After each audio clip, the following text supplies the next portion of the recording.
In the heart of the great Candolo Valley, where the sun set in hues of gold and purple, nestled a small village surrounded by vast fields and ancient baobab trees.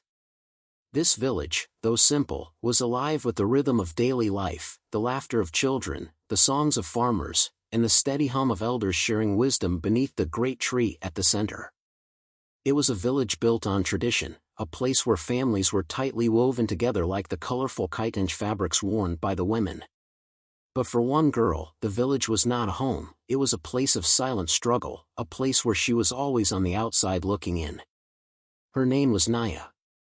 Nyah had never known the warmth of a mother's embrace or the guiding hand of a father. She was barely able to recall their faces, they had been taken by sickness when she was too young to understand what death meant. The village elders had taken her in, but an orphan was never truly part of any home. People pitied her at first, bringing her food or offering her a place to sleep, but as time passed, pity turned to expectation. She became a child of everyone and no one at the same time. The kindness she received was fleeting, never lasting long enough to call it love. She worked harder than most children her age, waking before dawn to fetch water from the river, sweeping the village pathways, and helping in the fields. Yet, no matter how much she gave, it was never enough. When food was shared, she was the last to eat.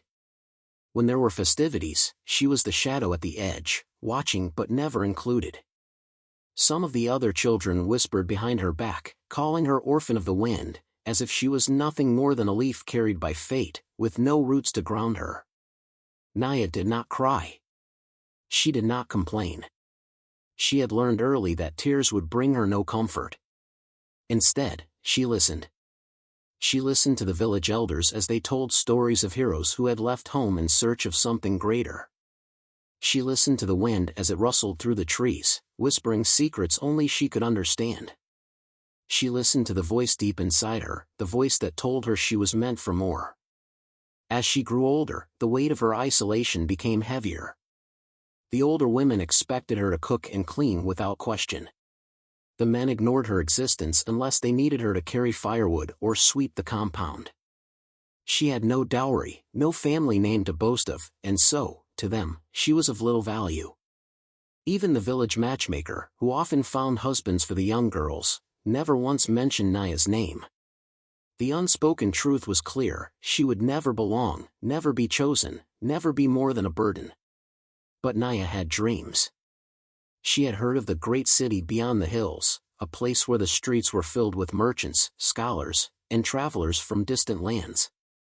She had heard of women who had risen from nothing to become healers, traders, and even advisors to great leaders. And so, as the nights stretched long and the loneliness pressed against her chest, she made a silent promise to herself, one day, she would leave. The final push came on a day like any other. The village had gathered for a great feast, celebrating the harvest season.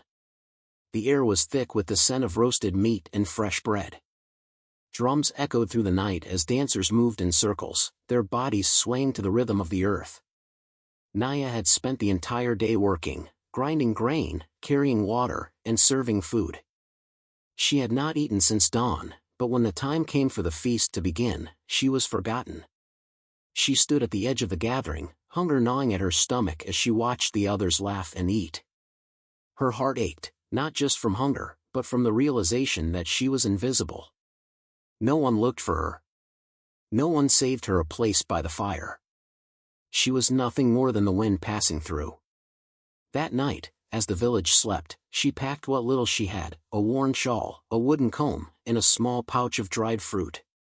With nothing but the moon as her witness, she walked away from the only home she had ever known, stepping onto the path that led to the city beyond the hills. She did not look back. Nyah's journey had always been marked by struggle, but the loss of her father was a wound deeper than any before. Alone in a world that seemed determined to crush her spirit, she clung to the only thing that had never abandoned her, her dreams. With no family to support her, Nyah faced the harsh realities of life head-on. The village that had once been home now felt cold and distant. Some pitied her, offering her scraps of food and second-hand clothes. Others avoided her altogether, fearing the misfortune they believed she carried. But Nyah did not beg, nor did she wallow in self-pity. Every morning before the sun stretched over the horizon, she swept the market, clearing away the dust and leaves that had gathered overnight. The work was menial and exhausting, but it gave her a few coins, enough to buy a small meal or a candle to read by at night. At school, her situation was no secret. While some classmates supported her, others mocked her ragged clothes and the way she sometimes dozed off in class after long nights of studying. A girl should know her place. One sneered, "You'll never be more than a market sweeper," but Nyah refused to let their words define her. She was more than their whispers, more than their doubts.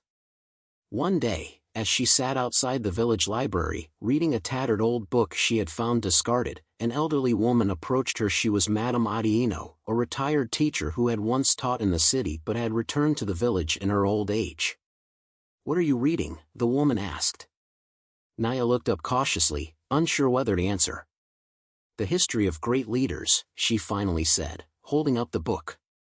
Madame Adiino smiled. "And what do you learn from them?" "That strength is not always in power but in resilience." The old woman nodded approvingly. "A wise lesson. Tell me, Nyah, do you wish to learn more?" From that moment, Madame Adiino became Nyah's mentor. She provided her with books, taught her new subjects, and encouraged her to dream beyond the borders of the village. Under her guidance, Nyah's hunger for knowledge grew insatiable. Despite her determination, staying in school was not easy. Many in the village, including the elders, believed Nyah's time would be better spent preparing for marriage. Proposals came, men who saw her as an easy wife to control, but she rejected them all. "She is foolish," some women whispered. "A husband is a woman's only security." "She is cursed," others muttered. "That's why she walks alone." Even the school feast became a battle. There were days when she thought of giving up, but Madame Adiino always found a way, sometimes helping her sell handmade crafts, other times speaking to the headmaster to allow her more time to pay.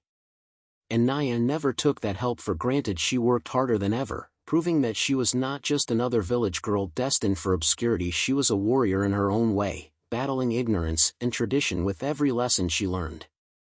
One day, while reading a book on medicine, Nyah realized what she wanted to do with her life. Her parents had died because they lacked proper medical care. How many others in the village had suffered the same fate? The thought burned in her heart like fire. "I will become a doctor," she declared to Madame Adiino. The old woman's eyes shone with pride. "Then you must prepare for the hardest journey yet." Nyah knew what this meant. Medical school was expensive, and the city was far away, but if there was one thing she had learned in her life, it was that obstacles existed to be overcome. To raise money, Nyah took on more work, helping in the market, washing clothes, even tutoring younger children. Every coin she saved was a step closer to her goal. Her efforts did not go unnoticed. The village chief, a stern but fair man, heard of her struggles. One evening, he called for her. "You wish to leave the village?" he asked, studying her carefully. "To study, yes." "And what will you do once you have learned?" "I will return," she promised. "I will build a clinic so that no one else suffers as my parents did." Impressed by her determination, the chief did something unexpected. He pledged a small amount from the village funds to help with her education. It was not enough to cover all her expenses, but it was a start. The day finally came when Nyah left for the city. She carried nothing but a small bag of clothes, a notebook, and the unshakable belief that she was meant for something greater. The city was overwhelming. The noise, the crowds, the endless movement. It was nothing like the quiet village she had known, but she adapted, just as she always had. At the university, she faced new challenges. The coursework was difficult, the competition fierce. There were moments of exhaustion, moments when doubt crept in, but every time she felt weak, she remembered her father's last words to her: "Never stop fighting for what you believe in." And so she fought. She excelled in her studies, earning scholarships to help with tuition. She worked part-time at a local clinic, gaining hands-on experience and proving to herself that this was where she belonged.